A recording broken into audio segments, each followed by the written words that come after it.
Hey, what's going on, guys? Welcome back to the GM. It is your guy, Boulanger. Let's talk. The 2025 season is upon us. Week 1 kicks off for the Baltimore Ravens on Sunday, and it's going to begin the campaign for a Super Bowl this season. We are believed to be one of the top contenders, and our roster is loaded.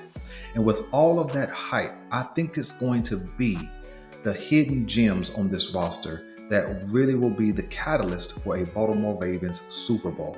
We have the headliners: Lamar Jackson, Derrick Henry, Mark Andrews offensively.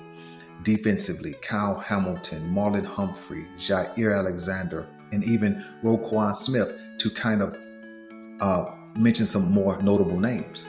But I don't think it's going to be them necessarily. See, there's a level of expectation as Pro Bowlers and superstar level players that you expect them to perform at. But I think it's going to be the supplemental parts. And I think there are 6 guys. We're going to talk about 3 in this video, and we're going to talk about 3 in the next video, and what we need from them in order to lift the Ravens to a Super Bowl. Let's start offensively. Offensively, I think that Keaton Mitchell is going to need to make in this season at least 20 splash plays. Now, 20 over the course of a season doesn't sound like a lot, but when you are in the room with Derrick Henry and Justice Hill, who are ahead of you, 20 splash plays is a lot, but I think he can do it. We saw a couple of seasons ago in Keaton Mitchell's rookie season where he made big play after big play after big play. And even in this season, post-injury, we saw a couple of times where when the ball was in Keaton Mitchell's hands, he made things happen. And we're going to need that. I think Keaton Mitchell is more than what you call a change of pace guy. A change of pace guy typically is a guy on a predominantly running team, such as the Ravens. Let's say the main ball carrier gets 22 carries. The second guy gets about 8 carries, right? The third guy, maybe 3. And that may be enough. 3 carries a game may be enough for Keaton Mitchell to have an impact. But I think he's going to need to touch the ball at least 5 times, minimum 5 times a game, combination of runs and passes, because he has that type of explosive ability. I call him more than a change of pace guy simply because he does have that game-breaking speed. Justice Hill does a good job with what he does. He can run between the tackles. He has the speed to get outside, and he is an excellent receiver. But when you put on the tape and you watch the explosiveness from Keaton Mitchell, it's a different level. And so I think the Baltimore Ravens are going to need 20 explosive plays. Explosive plays for me are plays that are 15 yards and longer. Okay? And so it doesn't matter to me whether it's run or pass. He needs to touch that ball 5 times a game. I think Keaton Mitchell ends up with a total between catches and runs, a total yardage of about, I'm going to go 650 yards combined at a minimum. I think he ends up with, and this is if he's healthy, I think he ends up with about 5 to 8 touchdowns. So we're looking at about 6.5 touchdowns. And I think he has 20 explosive plays. I think we're going to need that from Keaton Mitchell. I think that there's a level of expectation that you have for Derrick Henry, a between the tackles runner, a guy who's going to break tackles. He's not going to make you miss a whole lot. He can, but you know what to expect from him. A bruising, fast guy who you don't really want to see coming. We know what to expect from from Justice Hill, but I think Keaton Mitchell could add that extra element, because many of you have said before that if Keaton Mitchell had been available, not in the 2024 season, but in that 2023 season, near the end and into the playoffs, that the Baltimore Ravens actually go to the Super Bowl. I don't know how true or how false that is, because the truth is, in that 2023 playoff game, the AFC Championship, we didn't run the ball.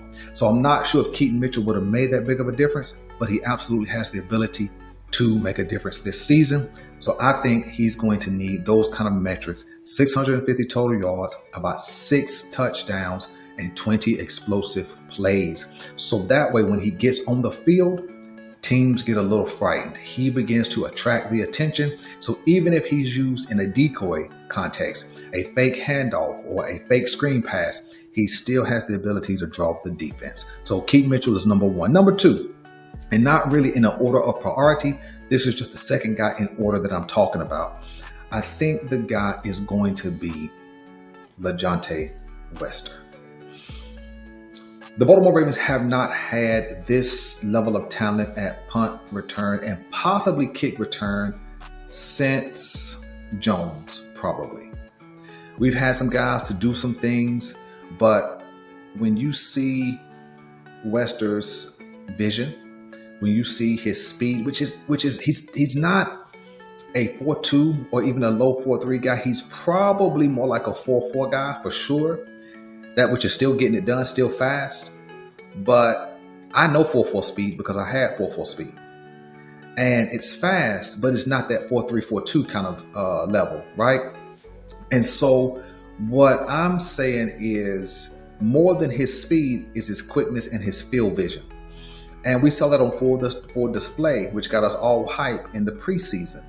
I think that we're going to need him to be a top, I'm going to just say it in a big context, a top 3 punt returner in the league.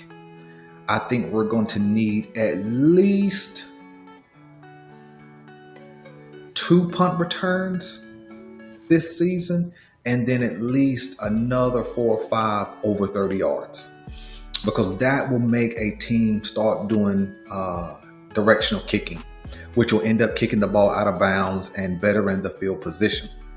And so I think that's what we're going to need from LeJohntay Wester is 2 punt returns. And if he gets on kickoff, I think a kick return.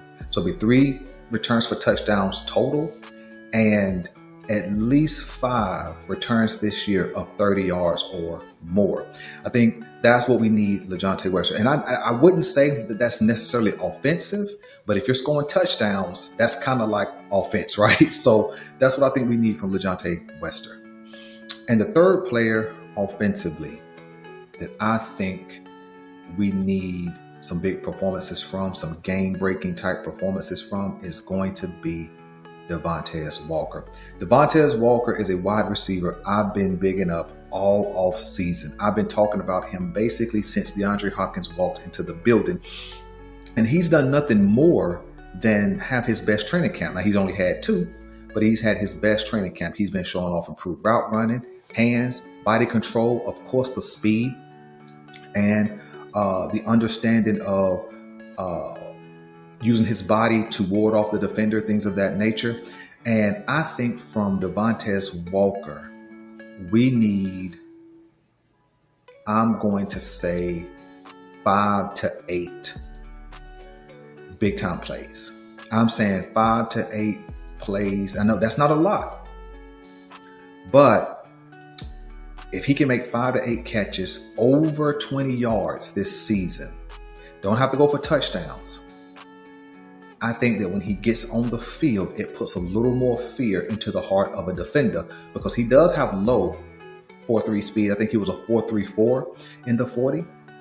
And he looks just as fast in pads, which is sometimes indifferent because sometimes you run fast without pads. But then when you get in pads, you look a little bit clunky. He doesn't look that way. He looks fluid and he looks just as fast in pads.